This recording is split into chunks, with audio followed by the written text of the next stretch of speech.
Bom, meu nome é Rian.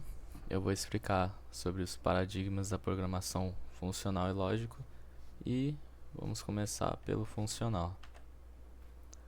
Bom, com uma breve definição, o paradigma funcional é basicamente um estilo de programação que trata a computação como a avaliação de funções matemáticas e evita estados e dados mutáveis. Esse paradigma ele tem como características principais as funções de ordem superior, por exemplo, que são tratadas como valores e podem ser passadas como argumentos, e são retornadas também por outras funções e atribuídas a variáveis. Variáveis essas que, inclusive, no paradigma funcional ou linguagem de programação que basicamente funciona a partir desse paradigma, elas não variam, na verdade. Elas, na verdade, funcionam como constantes em linguagens de programação com paradigma imperativo, por exemplo. O que já ajuda na próxima característica principal, que é a imutabilidade. Imutabilidade é essa que basicamente os dados não podem ser alterados depois de serem criados, promovendo estados constantes. Assim como eu falei, um exemplo são as próprias variáveis que são constantes nesse paradigma. Outra característica também muito importante são a presença de funções puras, funções essas que não têm efeitos colaterais, basicamente, e produzem a mesma saída sempre para as mesmas entradas. Então, independente do momento do código em que você estiver, as funções puras elas não mudam. E percebe-se que é tudo muito ligado, né? É o conceito de mutabilidade com as funções puras, então é muito interligado. O paradigma funcional também utiliza muito a recursão ao invés de loops, funções chamando funções basicamente, e também o lazy evaluation, que é uma avaliação de expressões somente quando for necessário, né? Também conhecido como avaliação preguiçosa, que ela só avalia no momento que for necessário, melhorando a eficiência e também permitindo estruturas de dados infinitas. Indo um pouco agora para a história do paradigma funcional, ele basicamente surgiu já desde 1930, com o cálculo lambda de Alonso-Curve, que forneceu basicamente a base teórica para a programação funcional. E ela veio evoluindo desde lá. Na verdade, a primeira linguagem de programação baseada no paradigma funcional foi o Lisp, que foi criado por John McCarthy. Esse no qual basicamente ele é reconhecido tanto por ter criado a linguagem mais conhecida, a linguagem funcional mais conhecida, né? E também ele tinha um profundo entendimento em A. E ele também foi, inclusive, aluno do próprio Alonso Curve, que é o inventor do cálculo lambda. E também foi um renomado cientista da computação, trabalhando até na Universidade de Stanford. E foi evoluindo na década de 70, já começou a ficar algo um pouco mais comum, com linguagens como ML de Rob Milner e a Scheme também muito conhecida. Já na década de 80 foi criado Haskell, que inclusive ficou muito as pessoas começaram a utilizar muito ela por conta de que o próprio Lisp, com o tempo, principalmente com a criação de Common Lisp, ela foi deixando um pouco de lado essa ideia de linguagem puramente funcional, né, que ela era no início. E aí Haskell basicamente manteve. E aí ela acabou sendo muito utilizada após isso, porque é uma linguagem puramente funcional. E na atualidade mesmo, tá muito além das linguagens de Elixir e Clojure também, que são bem conhecidas. Tá ficando muito comum, acredito que seja o mais comum hoje em dia, inclusive, a inclusão de características funcionais em linguagens multiparadigma, como por exemplo em JavaScript e Python. Eu acredito que isso seja o mais comum hoje em dia. Bom, comentando agora sobre as vantagens do paradigma funcional, está entre elas a condição e a clareza, que o código em geral de programação funcional são códigos mais curtos e legíveis devido à composição de funções. A facilidade de teste e depuração também, pois funções puras são muito mais fáceis de testar, tipo, isoladamente. O paralelismo e a concorrência, que devido à imutabilidade simplifica o desenvolvimento de programas concorrentes e paralelos. A reutilização do código, pois as funções de ordem superior e composição funcional promovem essa reutilização, assim como a chamada de funções, que é basicamente um dos pilares desse tipo de programação, e a Lazy Evaluation, que permite a criação de estruturas de dados infinitas, e melhora também a eficiência computacional e evitar cálculos necessários, como por exemplo, em uma proposição com AND, se algum dos termos for falso, ela já define tudo como falso na hora para evitar ter que ficar analisando coisas necessárias. Já as desvantagens, entre elas a curva de aprendizado, querendo ou não, a programação funcional é algo um pouco mais diferente do que a maioria das pessoas estão acostumadas, principalmente para programadores iniciantes. Então, provavelmente para começar a entender ela vai ser um negócio um pouco mais difícil, em relação às imperativas principalmente. A performance, que algumas implementações são menos eficientes em termos de uso de memória e CPU. A disponibilidade de bibliotecas, que é muito, muito, muito menor que em relação a orientado a objetos ou imperativas também. Então, você basicamente tem menos ajuda para fazer. E a complexidade de implementação, que para certos problemas ela vai mais complicar provavelmente do que ajudar. Bom, comparando agora com outros paradigmas, começando pelo lógico, o paradigma lógico ele basicamente é organizado em termos de relações e regras lógicas, utilizando unificação, backtracking, recursão e etc. Já a funcional é organizada em funções que transformam dados de maneira declarativa. Exemplo de lógico é Prolog e funcional, por exemplo, é Haskell. Já comparando agora com o paradigma imperativo, o foco da funcional é em o que deve ser computado e não necessariamente como, utilizando funções matemáticas. Já na imperativo, o foco é em como realizar tarefas com sequências de comandos explícitos, utilizando estados mutáveis e loops, por exemplo, que é justamente o que é evitado na funcional.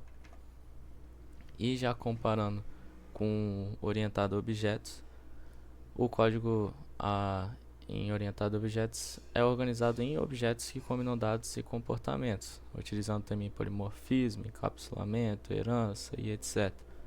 O funcional já é organizado em funções que transformam dados de maneira declarativa. Basicamente, atualmente, o paradigma funcional, a programação funcional no geral, né, tem sido muito utilizada em volume de dados, né, Big Data, e em Machine Learning. E o mais usado mesmo, sendo justamente nessas áreas, são em linguagens de programação multiparadigma, como eu citei lá atrás, por exemplo, Python e JavaScript, porque ele acaba sendo muito utilizado nessa área de Machine Learning, que também precisa do auxílio de outras partes também. Aí, até que a comunidade tem sido bem ativa e algumas novas linguagens funcionais têm aparecido, ou linguagens multiparadigmas têm aparecido bastante com funcional também. Então, de forma resumida, o paradigma funcional oferece uma abordagem distinta de programação, focado basicamente em mutabilidade e funções puras, proporciona vantagens significativas como a facilidade de teste, clareza, suporte a paralelismo, etc. Apresenta alguns desafios, é difícil de se entender de início, é uma curva de aprendizado um pouco maior e a performance também chega a ser duvidosa em alguns pontos e continua a ser relevante principalmente nessa parte de Big Data e Machine Learning. Bom, indo agora para o paradigma lógico. O paradigma lógico, com uma definição rápida, ele é um estilo de programação onde a lógica formal é utilizada para expressar programas, consistindo basicamente em um conjunto de regras e fatos, que já vem como a primeira característica principal, né? O programa consiste em fatos, que são bases concretas de alguma coisa já conhecida, e as regras que definem como deduzir esses fatos ou proposições. e ambos juntos definem as relações lógicas. Eles são basicamente a base mesmo de toda programação lógica. As consultas, que são as soluções, são encontradas através delas, né, ao conjunto de fatos e regras já estabelecidos no programa. O backtracking, que é uma busca sistemática por soluções que explora várias possibilidades. E a unificação, mecanismo que serve para determinar se diferentes termos podem já ter se tornado iguais, por exemplo. Comentando agora sobre a história do paradigma lógico, ele surgiu na década de 1970 com o desenvolvimento da lógica matemática e das inteligências artificiais. Foi evoluindo, já logo no início já teve a criação do Prolog, que é basicamente comanda esse mercado todo até os dias de hoje. Toda programação lógica é basicamente feita em Prolog, que foi feita por Alan Komarov e Philip Russell.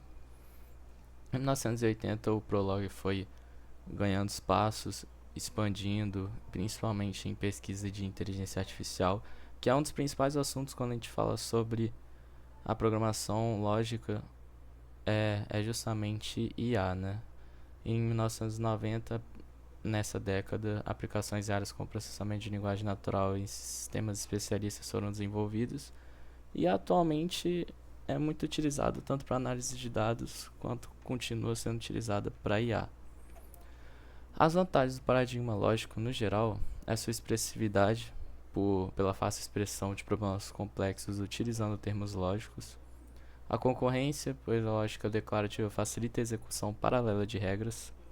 A correção e verificabilidade, porque programas podem ser facilmente verificados utilizando a correção lógica. E a flexibilidade também, pela fácil modificação e extensão dos programas, adicionando novos fatos e regras. Ou seja, fica muito tranquilo de você continuar um código já desenvolvido, apenas adicionando novos fatos e regras no código antigo. Já as desvantagens é a performance, que às vezes pode ser um pouco ineficiente devido à natureza do backtracking. A curva de aprendizado, assim como o funcional, é um pouco maior, é um negócio diferente do que a maioria está acostumado, então principalmente para programadores iniciantes é um negócio que vai dificultar um pouco. A disponibilidade de ferramentas, mesmo problema também, são menos bibliotecas, ferramentas no geral que vão facilitar a sua vida não estão muito presentes, é um pouco mais difícil de você encontrar, e a escalabilidade pode ser um pouco ruim em alguns problemas que são muito complexos ou grandes. Agora comparando com os outros paradigmas, né, a linguagem lógica com o imperativo, a imperativa ela foca, né, nas tarefas consequentes de comandos explícitos, utilizando estados mutáveis, loops e etc. Já o lógico ele foca no que é verdadeiro ou falso, utilizando as regras e os fatos lógicos, utilizando também de unificação e backtracking como suas bases também. Já orientado a objetos, o código é organizado em objetos que combinam dados e comportamentos, utilizando conceitos como polimorfismo, herança, encapsulamento. Já o lógico ele é organizado com seus fatos e regras lógicas, enfatizando a resolução lógica e a unificação. E já comparando com o funcional, também já mostrado antes, né, o foco do funcional na avaliação de funções matemáticas, evitando assim estados mutáveis. Já o lógico, o foco na verdade lógica, utilizando os fatos e regras. Inclusive exemplos da funcional é a Haskell Lisp, da lógica é a Prolog, como já vim citando várias vezes. Exemplos também de orientado a objeto que talvez não tenha citado antes é Java, C++, C Sharp, Python. E imperativo é C, Python no estilo imperativo, Java, mesma coisa. Aqui a situação atual sobre o paradigma lógico, ela tem sido muito utilizada em IA e análise de dados ultimamente, além também de processamento de linguagem natural, onde também tem sido muito comum a integração com outras linguagens e paradigmas para resolver problemas específicos. Também tem sido usado em análise complexa de dados e sistemas especialistas. Já para concluir também, o paradigma lógico oferece uma abordagem declarativa para a programação, focada em fatos e regras lógicos, proporcionando vantagens em termos de expressividade, facilidade de verificação, mas às vezes é um pouco menos eficiente também. E continua a ser relevante atualmente em áreas como IA e processamento de linguagem natural, principalmente, e principalmente sendo muito utilizado em análise de dados também. Bom, indo para a prática agora, né, mostrando na prática a programação lógica, eu tenho aqui um código de árvore genealógica em Prolog, e aqui nós temos alguns fatos. Fatos esses que são que João é pai de Maria, João é pai de José, Carlos é pai de João, Ana é mãe de Maria, Ana é mãe de José e Maria é mãe de Clara. A partir desses fatos, eu criei algumas regras para definir outros relacionamentos e eu vou mostrar algumas consultas aqui. Por exemplo, que José e Maria são irmãos. Vê que dá true. E por que isso acontece? Aqui eu coloquei como uma regra que o irmão de x será irmão de y será x, né, e vice-versa, eles serão irmãos quando o pai de x for p e o pai de y for p também, e além disso a mãe de x ser m e a mãe de y ser m, e eles serem pessoas diferentes, e nesse caso eles vão ser irmãos, que é o caso de José e Maria. José é filho de Ana, Maria também é filha de Ana, e José também é filho de João, Maria também é filha de João, e aí eles acabam sendo irmãos. Outra consulta também que eu vou mostrar é que José é tio de Clara. Aqui dá true.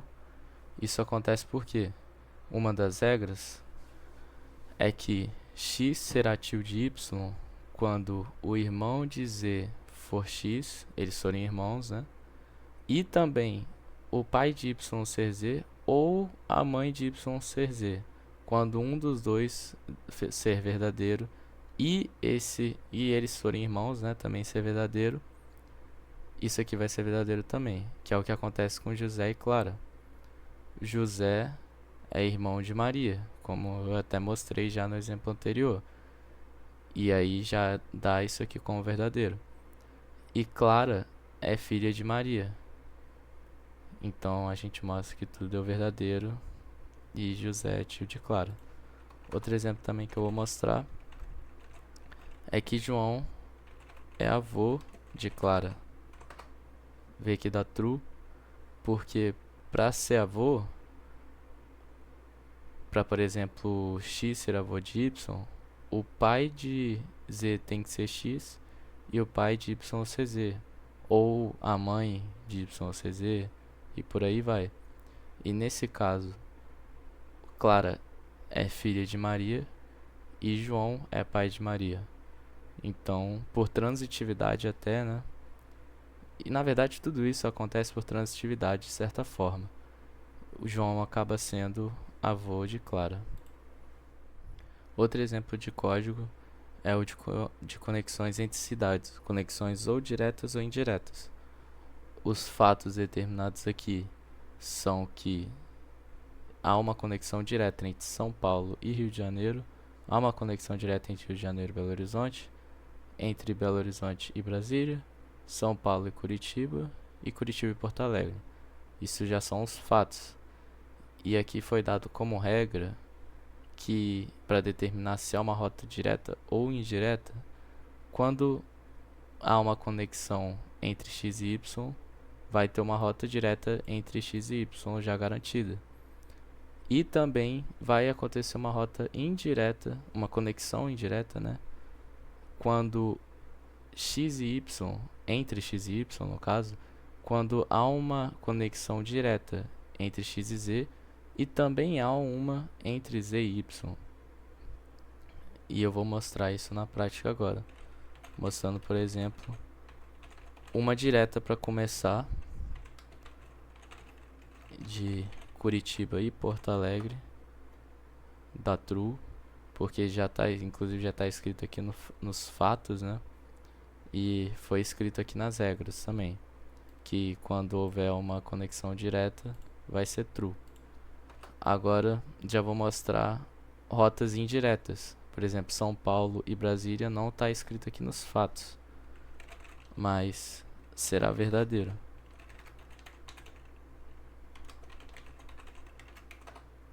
Foi verdadeiro. Isso porque São Paulo tem uma conexão com o Rio de Janeiro e Rio de Janeiro possui conexão com Belo Horizonte e Belo Horizonte possui conexão com Brasília. Então, indiretamente, São Paulo também tem uma conexão com Brasília. Outro exemplo também vai ser Rio de Janeiro com Brasília. Eu meio que já mostrei ele no exemplo anterior, né? Pois Rio de Janeiro tem uma conexão com Belo Horizonte e Belo Horizonte tem uma conexão direta com Brasília. E por último, também vou mostrar que São Paulo tem uma conexão com Porto Alegre. Isso acontece porque São Paulo tem uma conexão direta, uma rota direta, né, com Curitiba, e Curitiba tem uma rota direta com Porto Alegre. Então, indiretamente, São Paulo e Porto Alegre também possuem uma rota, no caso, indireta.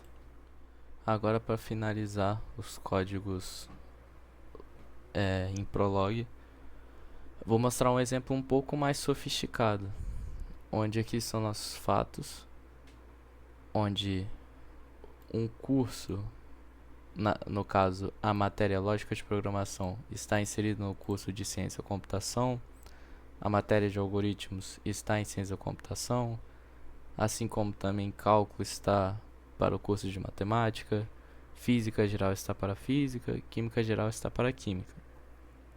E outros fatos também que já foram colocados é o interesse dos alunos. Por exemplo, a Beatriz, ela tem interesse no curso de ciência da computação. O aluno Abrantes tem interesse no curso de matemática. A Daniela tem interesse no curso de física e o Eduardo tem interesse no curso de química, assim como a Fernanda em ciência da computação, Gustavo em matemática e Helena em física. E aqui foi criada uma regra para recomendar cursos baseados em interesses. No caso, recomendar matérias. Então, por exemplo, nós basicamente vamos recomendar uma matéria para um aluno que é interessado no curso que possui essa matéria. Então, e isso vai funcionar como? Basicamente, se o aluno tem interesse em um curso, vai ser recomendado uma matéria desse curso para esse aluno. Eu vou consultar, por exemplo, uma recomendação para Beatriz, e essa recomendação é a matéria de lógica de programação. E por que isso acontece? Porque a Beatriz já foi dito antes nos fatos que ela gosta do curso de ciências da computação. E uma matéria de ciência da computação é a lógica de programação. Outro exemplo que eu também vou dar é uma recomendação para o Abrantes, que matéria ele iria gostar. E essa matéria, no caso, seria cálculo. E por que isso acontece? Porque o Abrantes já foi dito que ele se interessa em matemática. E uma das matérias de matemática é cálculo. Então, foi recomendado para o Abrantes a matéria de cálculo, baseado nos interesses dele. E também, nesse algoritmo dá para mostrar outra coisa. Dá para confirmar que uma matéria ou um curso, no caso, é interessante para o aluno. No caso, eu coloquei o curso. É para confirmar a matéria. Então aqui, por exemplo, vou mostrar que a Beatriz se interessaria por lógica de programação. E isso é uma verdade. Pois se ela é interessada no curso de ciência da computação, que já foi dito, ela vai se interessar também da matéria de ciência da computação, que é a lógica de programação, por exemplo. Agora eu vou mostrar na prática alguns códigos funcionais. Eu estou usando linguagem de programação como a Lisp e o compilador SBCL. E já começando por esse código aqui, que ele basicamente vai mostrar a soma dos primeiros n números naturais. Ou seja, se eu, por exemplo, colocar como parâmetro 5 nessa função, ele vai somar 5 com 4, com 3, 2 e 1, até chegar no resultado. E, por exemplo, no próprio 5 é 15. Então, se eu rodar aqui o código, o resultado vai ser 15. Agora, se eu mudar esse parâmetro para 10, por exemplo, o resultado vai ser 55. E isso, independente do número, ele vai mostrando. Os primeiros números de 20, os primeiros int naturais, a soma deles é 210 e por aí vai. E como que isso funciona? Basicamente eu defino uma variável soma que vai receber 1 mais n, usando 5 como referência aqui no exemplo, né? Ele vai somar, contando que n é 5.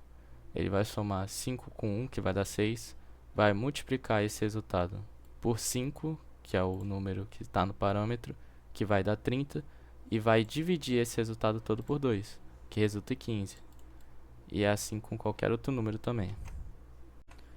Mostrando agora a função de Bhaskara, nós recebemos como parâmetro a, b e c, e aqui eu defino a variável delta, com a fórmula de delta, né? b ao quadrado menos 4ac, e outra variável definida recebendo a raiz quadrada de delta, com sqrt.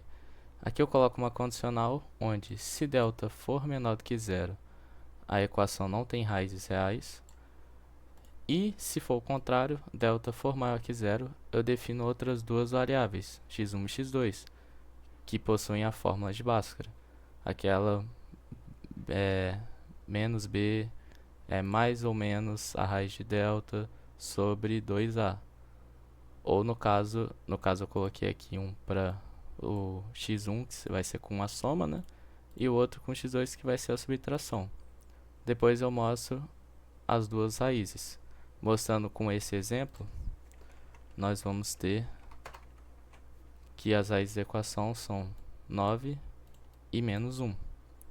Porém, também eu posso colocar casos onde delta terá um resultado negativo. Então, não haverá raízes. E nesse caso, mostra que a equação não tem raízes reais. Lembrando que esse sinal com o acento e o sinal de porcentagem serve para basicamente dar um espaço entre as respostas aqui, e o acento com um A é onde eu vou substituir as minhas variáveis aqui na frase, que nesse caso é o x1 e o x2. Vou substituir nos lugares onde está o acento com um A. E para finalizar, vou mostrar o exemplo, provavelmente o mais comum quando se trata de códigos funcionais, a função de fatorial. Nela onde nós definimos a função de fatorial, que recebe n como parâmetro, e aqui temos uma condicional, onde caso n seja igual a zero, vai retornar 1. Já se n não for igual a zero, nós vamos ter que n vai multiplicar pelo fatorial de n menos 1. Como, por exemplo, 5 fatorial é igual a 5 vezes o fatorial de 4, que é igual a 5 vezes 5 menos 1 fatorial, né? Poderia se escrever assim também. E por aí vai. Então, se rodarmos o código aqui, resulta em 120, que é o fatorial de 5. Se eu, por exemplo, mudar o nosso parâmetro, colocar, por exemplo, 7, vai resultar no fatorial de 7, que é 5.040. E assim vai. Bem, e assim eu finalizo a minha explicação sobre os paradigmas funcional e lógico de programação.